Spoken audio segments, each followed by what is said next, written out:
It's Danny Ocean, and as always, joined by the smoothest swag surfer ever, Losdeemix. How you living, baby? Hey man, you already know, man. When you see this nice fade, it can only be one brother, the good brother, Losdeemix, Danny Ocean. As always, it is a blessing to be here with you.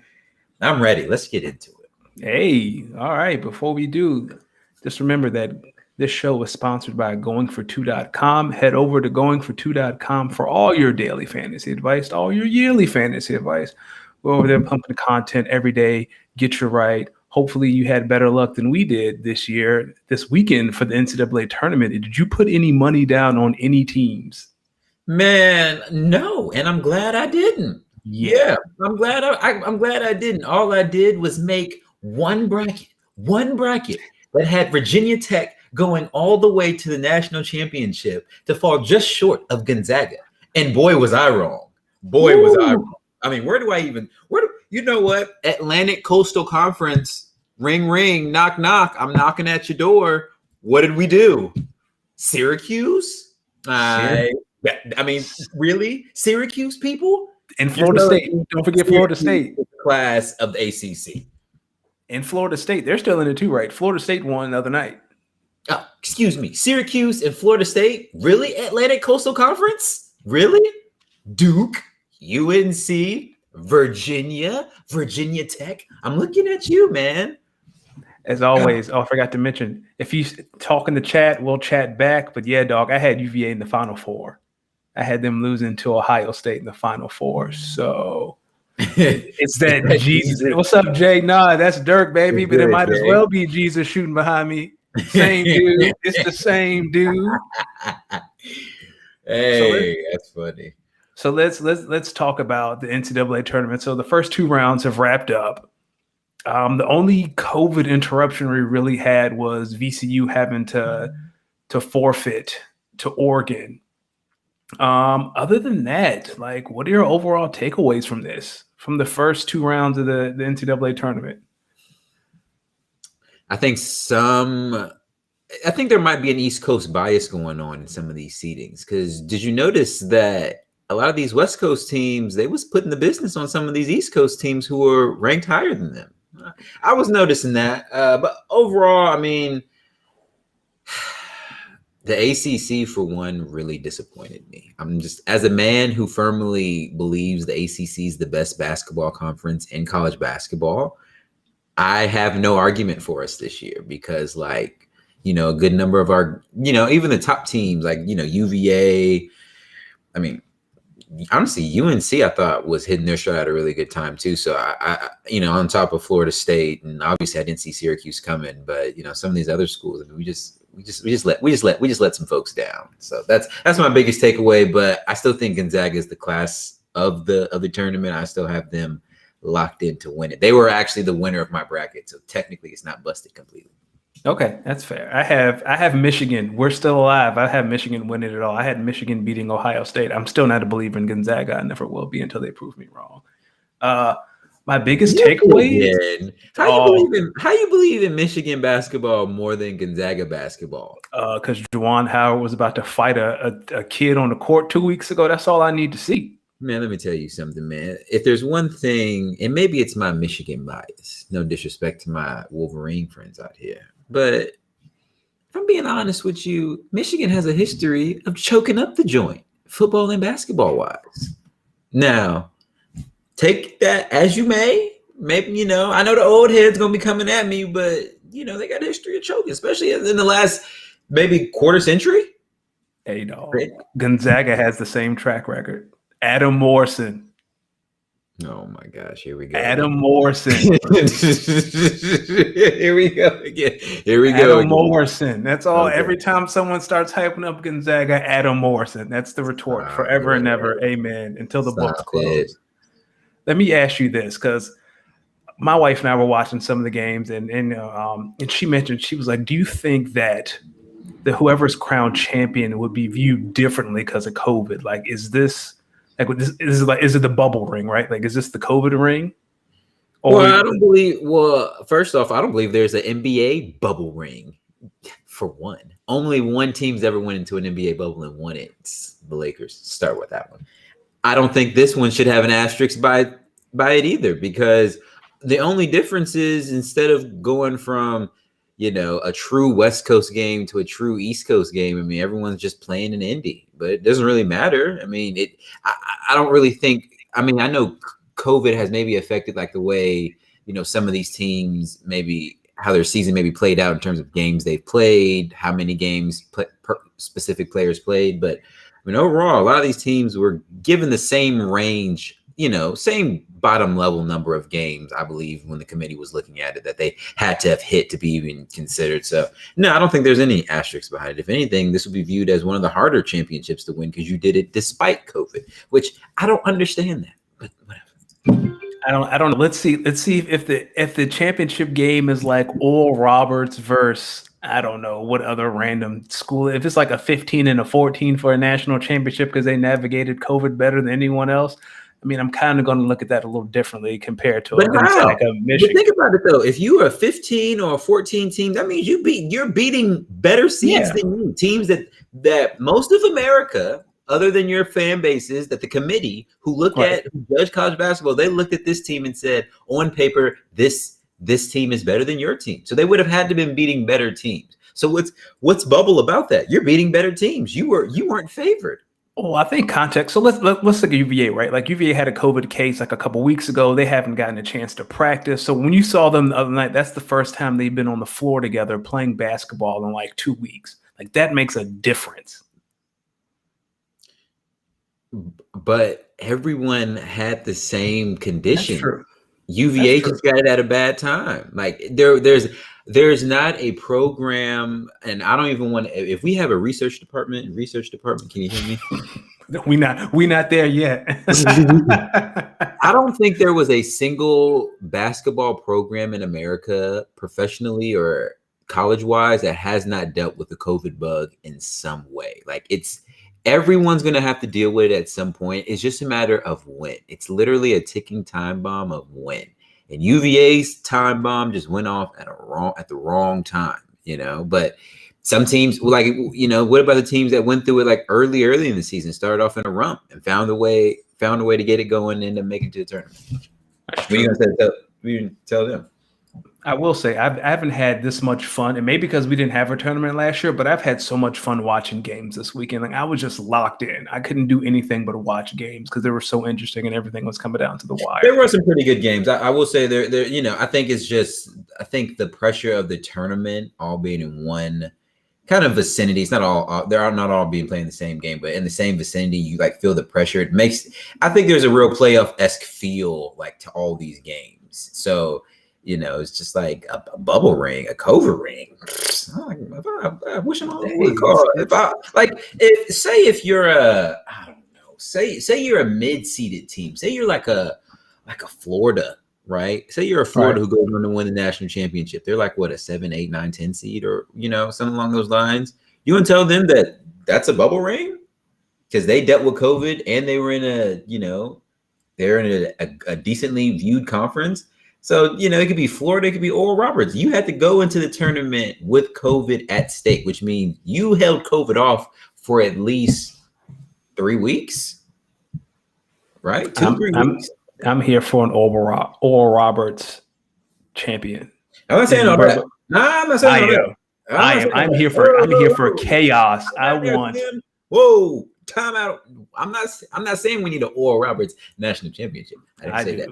I'm just saying, if that was the case, we cannot view them as a bubble ring or a COVID ring because, like, if anything, it only makes their conditions harder, which makes last year's NBA champions one of the greatest champions ever, if you think about it. Here we go. Always bring it. Don't worry. We'll have plenty of time to talk about the Lakers in the end. Just hold off for me just a little bit longer. So speaking of, since we're talking about the NCAA men's tournament, let's talk about the women's tournament, right? Because over the weekend, some players have posted pictures of the amenities, the differences in swag bags, and just overall how they are treated less than compared to the men. And I wanted to get your thoughts on that. I think the NCAA should be ashamed of themselves. If I'm being flat out honest with you, Okay, I think about it like this: the NCAA tournament is probably one on the men's side. It is one of their two most popular sporting events across all sports. Agree? Yep. Okay. The women's NCAA tournament. Correct me if I'm wrong. Is it not their most popular women's sporting event across all sport? Probably yes. Okay. So my logic is that if combined, these are probably two of your top 10 most important sporting events, you being the NCAA, at bare level floor, whatever you give the males, copy and paste it for the females, respectfully. Why was it just so blatantly obvious that the males were clearly in a better condition than the females? Like, you should be ashamed of yourselves. Like really, you're talking about $1 billion corporation, and y'all put these incredible lady athletes who are out there sacrificing their health, bodies, and school time. You put them in these conditions. Dog, I mean, I think they gave them one rack of barbells that you see at like a Pilates class, and was like, "All right, y'all, get your grind on." That's so disrespectful. Like, who do you think are lifting these weights? Huh? What's up, Kyle? What's good, Kyle? What's up, Kyle? What's his face? Let me hold on a second. I was just watching Georgia Tech destroy West Virginia with defense. Georgia Tech was up 38-32 at half, and now it's 58-51. Hey, there's a lot of really good college basketball games on the women's side. Hey, dog, did you see Paige from UConn? She different. She different. She different. She a bucket and a half. I'm gonna just keep it a being with you. She a bucket and a half. Like, at some point, you got to put the goon in. Hey, you got clothesline. You gotta give her one to the ribs. Before, like, at what point? At what score? Like, at how many points does someone have to score to you before you kind of looking at your teammates and you like, hey man, we got to move out of here. Like she's doing whatever she wants. Step back three in your face. I'm gonna draft the lane. Dog, she a problem. She is different. And it's just, kind of stuff like that. Like these incredible young athletes and the established teams and why wouldn't you just copy and paste whatever you gave them in to the women? Like it's a shame that the NCAA, quite frankly, it's a shame that they had to get bullied into giving the women adequate workout environments. Like, why didn't you guys think of this initially? Like, oh no, that stuff was donated. The NCAA, no, that stuff was donated. What? Yeah, that stuff, if I've read correctly, that gym equipment was donated to them. No. Yeah. Are you serious? Let me research. Can someone, because research in the research department. I am 95% sure I read that like Dick's Sporting Goods and like another gym came to their defense and like donated that stuff to them. Because the NCAA is pathetic. But back to the main point. Like, I was listening to, I think it was Bomani today. I think he made a great point. He said, because a lot of people are going to say, well, the women don't make money. So let's not compare the women's to the men's. Compare the women's to other non-revenue generating sports, right? Like, you ran track in college, right? Was there ever a time at a meet or anywhere where you felt like you didn't have the tools you needed to be successful? Nah, I mean, like, even the hotel has a gym, a weight rack, and a treadmill, like something that you can keep in shape or do something with. Like the way, like, I guess I've worked in athletic, I've seen ways that non-revenue teams get treated, and it's a lot better than the way the NCAA are treating their women. It's pathetic. Like, in the way Mark Emmert has been able to dodge these bullets, like, he came out and was like, oh yeah, this is an embarrassment. Dog, you in charge. You the boss. What do you mean it's an like, you're an embarrassment? What you talking about? Like, dog, this is a reflection of you. Like, he was like, oh man, this sucks. This is an embarrassment. How does this happen? Like, bro. And that goes back to my point. Like, at bare minimum, like, if you just want to just don't even have to think about it, whatever you gave the dudes, just translate it over. Like, is it a revenue thing? I know one was held in Indianapolis, one was held in San Antonio, but I think San Antonio might be bigger than Indy, right? Yeah. And I'm going to go out on a limb for the NCAA, a team, an organization that does not pay taxes. It is a nonprofit that makes billions of dollars. I think I'm going to go out on a very strong limb and say, I think you can provide the most elite athletes and the most elite college tournament on earth with the adequate things they need to be successful. What's up, Cal? What Cal say? 64 teams of what, 50 to 20 players, 1,000 players, and one rack of dumbbells. Exactly. You got a line. You got girls going to be fighting for 2 5-pound dumbbells. 2 5-pound dumbbells. To do some lunges across the hall. Like, come on, one of them going to tell the other one to put two 2.5s in their hand and make it work. And you're just going to make it work. Make it enough. Couldn't even get him a treadmill. Hold on. The NCAA don't pay no taxes. No, it's a nonprofit, dog. You don't pay no taxes. Nonprofit? Yeah. How is it nonprofit? Dog, because it's a scam. The NCAA is a nonprofit. But people pay to go to the games. It's a scam. They are a nonprofit. The NCAA is a nonprofit. They don't pay taxes. Research. Is this true? No, I know that's a fact. I know that. The NCAA is a nonprofit. They do not pay taxes. Double confirm. What? Ask Siri. Someone to these most charities are a scam. Cal feeling spicy tonight. Okay, Cal. To be fair, this are a scam, but I'm like people. Okay, people pay to go to like college football. Like, okay, college football games. The universities make money. Okay, it is a scam. No, but I'm just not understanding. Like, people play. What about the bowl games? People pay to go to those. Like, how? It's a scam. Nah, I'm about to be. I got to look into this. I don't even deny what you're saying is true. I just cannot wrap my mind around like how they don't pay taxes, but I do.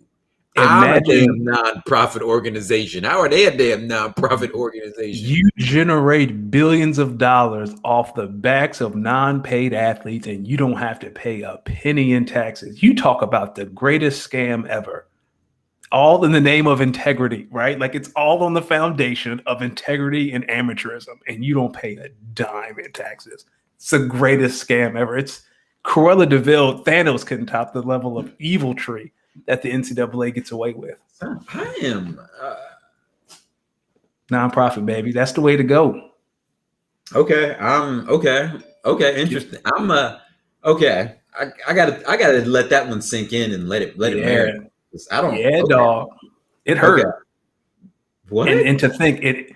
And the most insane part about it is if you, as a college athlete, accept a free slice of pizza from the man down the street trying to say, "Good job, here's a slice on me," that is an improper benefit. You can get in trouble for that. And they don't pay they don't pay nothing in taxes, dog. Like nothing. Zero. Their tax return says, "Hey, we generated $2 billion. You're not getting a cent of it. Thanks, Uncle Sam. We'll see you in Indianapolis for the Final Four. Be blessed." But you got to pay for your ticket, though. You ain't getting in for free. So look at Kyle's comment right there, because I'm thinking, based off what he's saying, do the people who like the chairman of the NCAA, they make money? Yes, they have a salary. Yes, he gets a salary. But they don't pay no taxes. So when the NCAA cuts Mark Emmert his salary, yes, taxes come out of his salary. I'm assuming not much, but I'm assuming he pays salaries. But the NCAA as an organization, no, they are a nonprofit. They're like a church. They don't pay no taxes.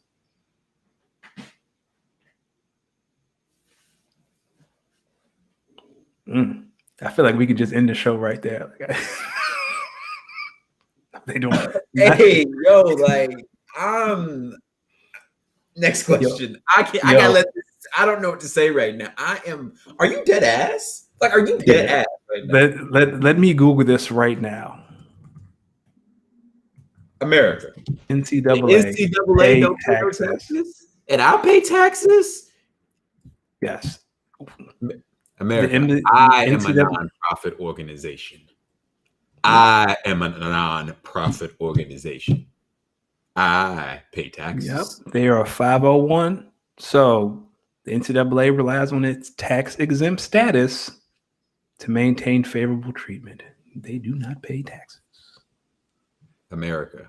I am a nonprofit organization. Is this Michael Scott? I declare bankruptcy. Like Like I declare bankruptcy. Like I am a nonprofit organization. I pay taxes. The NCAA, they make billions a year and they don't pay no taxes. They don't pay not a cent. Okay. Hey, dog, can I be the NCAA's tax man? That got to be the easiest tax return ever.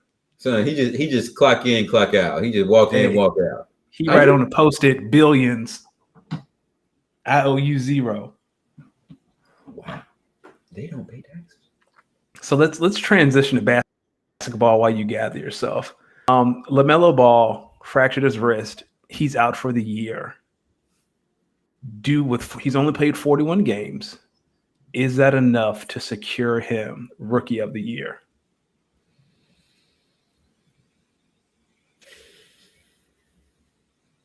This is tough because it's going to come down to him and Ant-Man, right? Right. So Ant-Man's going to have more games played, so he's going to have the full rookie campaign. But Melo, more than likely, if you compare games played, Melo's going to probably have the better stats, right? And probably, I think Melo is still the favorite to win Rookie of the Year, and this means no disrespect to Ant-Man. I just think about like the body of work he was putting together. Granted, he played a little bit over half the season. The body of work he was putting together, I believe, was enough to win Rookie of the Year just off how impressive it was, where Charlotte kind of stands in the East. I mean, they're looking like they might be a fighter for an 8th, 9th, 10th seed. So, it's kind of one of those things where, I'm leaning on giving it to him because I think there's enough body of work there to justify it.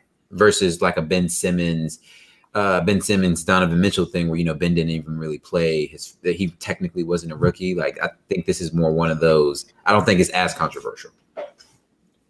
So this is where advanced statistics in your eyes, they kind of meet and it blurs because the numbers say that when LaMelo Ball is on the floor, that the Hornets play worse. Like the on-off numbers are not favorable for LaMelo. And I don't care because he's the Rookie of the Year. And I don't care what Ant-Man does. I know he just dropped 42 the other night. Doesn't matter. The gap is so large. He's going to need to average like 25 and 10 to get this conversation. Yeah. I will. In fairness, though, if Ant-Man go on like a crazy run over like the next month and a half, okay. Like if he giving us like consistent 25 to 30 bombs, I'm like, all right, now he gonna be a problem. So like at that point, okay, maybe Melo's injury does come into play, but I'm thinking like right now, trending the way they are, I think the body of work for Melo, given pre-injury, is good enough. Yeah, I'm with you. Ant-Man is going to have to put up his store, and he's on a tear right now. Like I said, he's an excellent rookie. I think the Timberwolves, if they as an organization can get half their shit together. They actually have a good young core in D'Lo, Cat, Ant-Man. They got Malik Beasley who can play when he can play. So they got some good pieces. Obviously, Ricky Rubio's still there, giving the veteran leadership. They can play. Like they got some hoopers on their team. Let's put it like that. They got some hoopers on their team. They just need to get it figured out. They just need to be in a new city with a new organization because the Timberwolves. How many lottery picks do you need to sniff 500? Because right now they're dipping to the lottery again. They have the worst record in the West. Like how many? Like at what point does Adam Silver say, "Look, man, I can't keep giving y'all 1 through 5. How many y'all need every? What's his face? Cat was a 1, right? Cat was 1 overall. Ant-Man was 1 overall. What's his face? What was D'Lo? He was 6, right? Like D'Angelo Russell was top 10, right? He was with the Lakers. I mean, but he's still a top 10 pick. Like, how many top 10 picks do you need for you're competitive? They had Wiggins. That was another one. Yeah, they had Wiggins. Now he's in Golden State. I don't know, man. Like, I just don't believe in the Timberwolves. The thing is, he's in Golden State, and he doesn't even look that bad. Like Andrew Wiggins looks like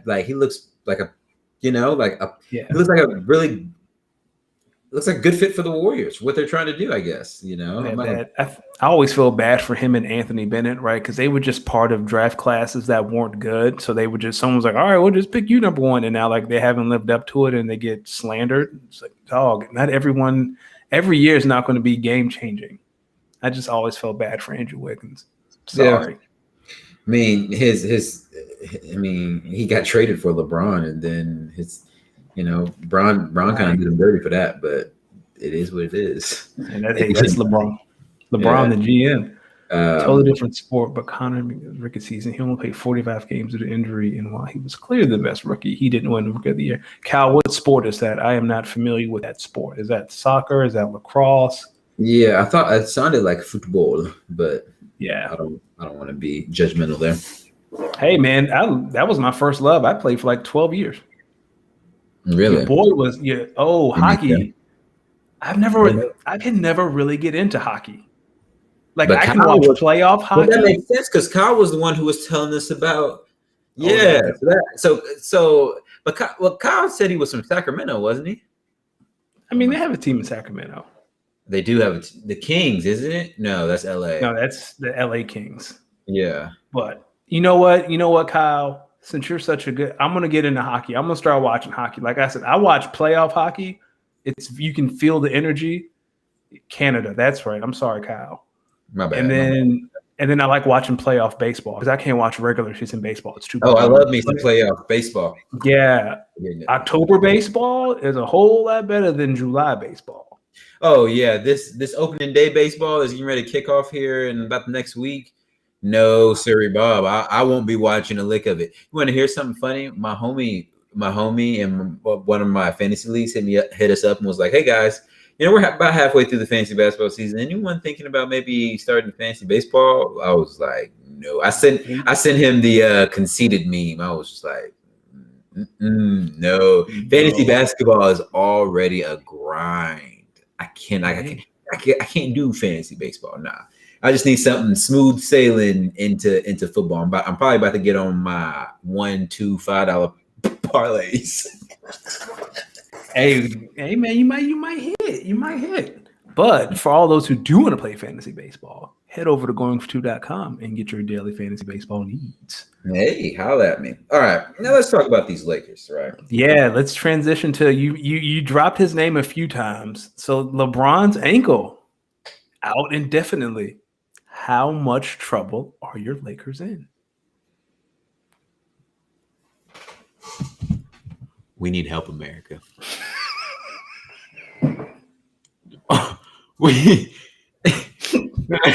America. The damn Lakers need help, America.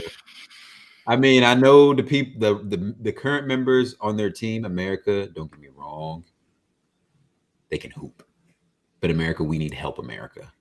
The Lakers need help. Anthony Davis and LeBron James are injured.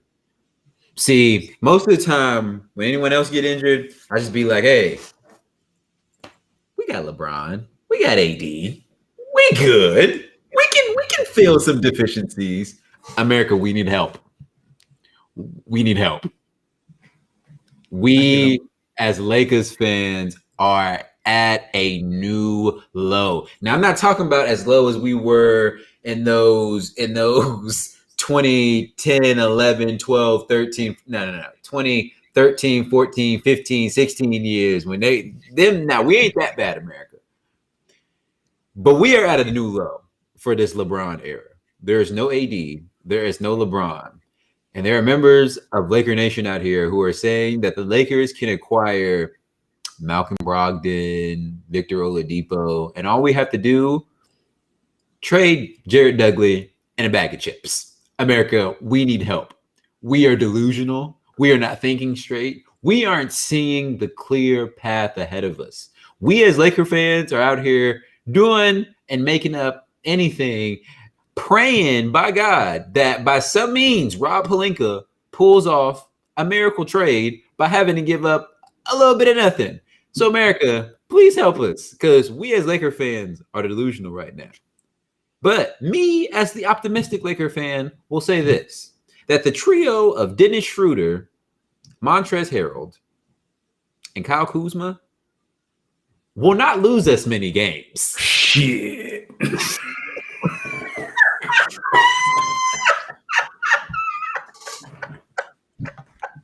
Did you just try to pitch me the triangle of Trez, Schroeder, and Kuzma?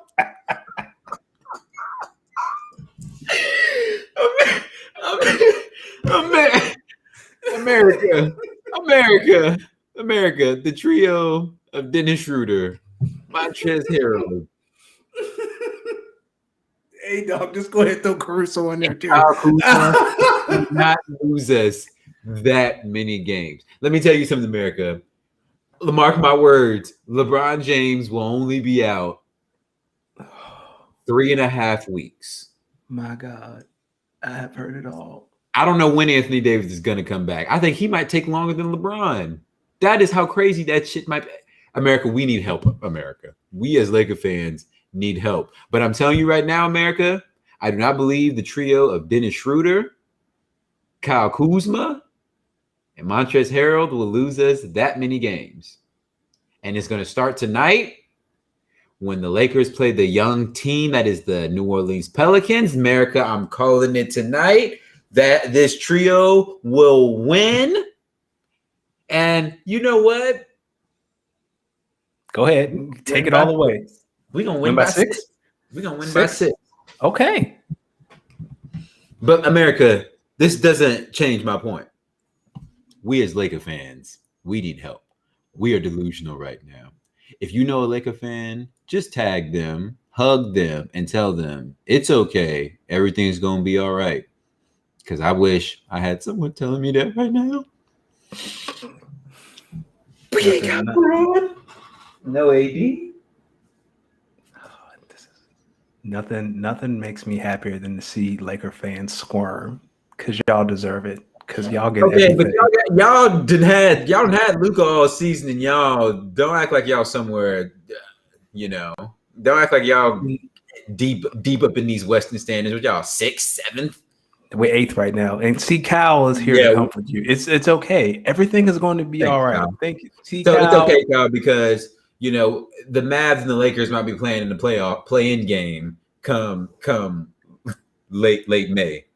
So I'm gonna say this: if the Lakers were to take a tumble and maybe struggle to make it into the playoffs, if we were to have a play-in game with the Golden State Warriors, the internet would break. I'm just gonna start by saying that. I'm not gonna say I wish things upon us, because if we get to that piece, I'm at a new low as a Lakers fan. So that's what I'm saying. So you're not a Raptors fan watching his team drop 9 straight games. Siakam just got fined like $500,000, right, for undressing Nick Nurse, right? Not literally undressing, but yeah, like Siakam just got fined for going at Nurse or something like that. I know I read he got fined for some sort of confrontation with Nick Nurse. Siakam said he didn't have enough. He a champion. Put some respect on his name. But back to the Lakers are in massive trouble because this team is apparently he didn't get fined. Oh, thank you, Kyle. See, you can't read everything you believe on Twitter. Well, so for you guys, no wait, I'm reading right here where it said he did get. I'm reading right here where it said he did get fined $50,000. Oh, 50. So added another 0. Team sources are saying that, but it wasn't true. But I saw the same report as you, Dan. Okay, Cal. Cal, congratulations. Well, Cal, you have been promoted to researcher. Cal, you've been promoted to researcher of the show. It is a non-paid job. We are a nonprofit. This show is built on integrity and amateurism. Yeah. Congratulations, Kyle. The new researcher. We're one step closer to being the NCAA. Shout out to Kyle. So I looked at the Lakers games for like the next month because I feel like LeBron's going to be 4 weeks too. And the only games you guys have no chance of winning, you play the Sixers, the Bucks, the Clippers, the Nets, and you play the Jazz twice. If you win 2 of those games, I think you're fine. And then LeBron will come back. You guys play the Mavericks on the 22nd and then the 24th. Like if LeBron comes within that stretch of those Mavs games before Luka put his foot on your neck, you'll be fine. But in a perfect world, right? Because this is what my world revolves around. You guys tumble to the 8th seed and you get healthy. And then you have to play the Jazz in the first round. And then LeBron and AD demolishes them in 5. That is what I am rooting for. I hope the Mavs get to 7 or 6. And I hope that the Lakers tumble to 8 and they can get healthy and play the Jazz, because the Jazz have been out here bumping them gums all year. You're going to get the 1 seed and you're going to lose like the Mavs did to the Believe Warriors. You know what I think is realistically going to happen? The Lakers are going to fall to the 4th or 5th seed, and the Mavs might end up being like a 6, 5, 6, 7 seed. I don't know. Our schedule, the Mavs schedule relatively is easy, but it's a lot of back-to-backs. Like, I don't know if Porzingis is going to play in a lot of those back-to-backs, and I think at some point Luka's usage rate is going to become a problem because he just can't keep coming out dropping 42 a night and winning by 3. Like that can't happen. So it's cool now. Like the other night, he hit 8 threes in a row against Portland. Like, sir, I mean, I'll be honest with you. I think that's gonna happen because that Mavs team. I mean, y'all. You know what I'm saying, y'all, that roster's all right, but you know what I'm saying, y'all. That's just I hope y'all are aggressive during this trade deadline. That's all I'm saying. Free agency, like if they make a trade now, like I don't think they have the assets to trade. Like, who wants Dwight Powell? You gonna give up Porzingis? I mean, I'm okay with giving up Porzingis, but what are you gonna get for him? Like, who wants Porzingis? What am I gonna get in return for him? Like, he's your biggest trade chip right now. Build a house on Luka. Oh yeah, build the house on Luka, but you got to give Luka. No, I'm saying his money. Luka, you get all the assets you want. Dog, Luka. Let me tell you something. Like, when LeBron fades to black, because when LeBron retires, Steph is gone. The only people in Luka's way is going to be Giannis. Who else? Who else is a young superstar? Jokic and Jamal Murray. I'm trying to think. Who else is up and coming? Donovan Mitchell.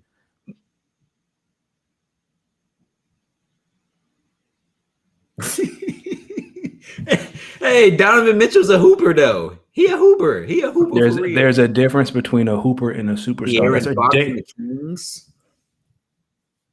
Stop playing on the stop playing. Dog, I'm not trying to say they're bad, but to mention them in the same breath. Dame is in his 30s. That's what I'm saying. Like, there's a crop of stars right now that are getting long in the tooth. Luka is 22. So Luka at 25, Dame 34, LeBron gone, Steph in his late 30s. Who is there to challenge Luka? I mean, Cal, I'm not saying Dame's game won't age well, but he's going to be old. Like, there's a difference between a dude who's 25 scratching the surface of his prime and a dude that's 34 at the bottom of the hill. Like, what superstar in these streets in 3 years going to look Luka in the face and say, hey, dog, I'm on your level? Who? America. Who? America. Who? America. You give me a name in 3 years. Who gonna look Luka in the face and say, I am on the same level as you? Anthony Davis will still be in LA. Okay. Who? Tatum in the Celtics with Jaylen Brown? Come on, bro. Tatum, don't ever put Jason Tatum's name. Embiid and Simmons gonna be a thing for a little bit. Okay, there we see. This is what I'm saying. But how old is Embiid though? How old are they? Embiid been in the league for a minute, but he ain't played all them years though. How old is Joel Embiid? Let's look this up. He's gonna be a little something with Jimmy, you know. Zion, yeah, okay, Zion, yes. That's one. San Antonio building. They about to have a good young core soon. Let's see. See, yeah, Joel is 27. Timberwolves eventually going to be good. Dog, Timberwolves haven't been good since Kevin Garnett left. I'm not afraid of them. Nuggets got a good young core. Joel will be 30 in 3 years. How old is Jokic? See, I'm telling you, man. There's not going to be good. Y'all been trying. Okay, Jokic is 26, so he'll be 29. Like Jokic, Jamal, Zion, maybe Trae Young. Like, I don't want to. I like Trae Young. I know there's a Luka Trae Young division, but I like Trae Young.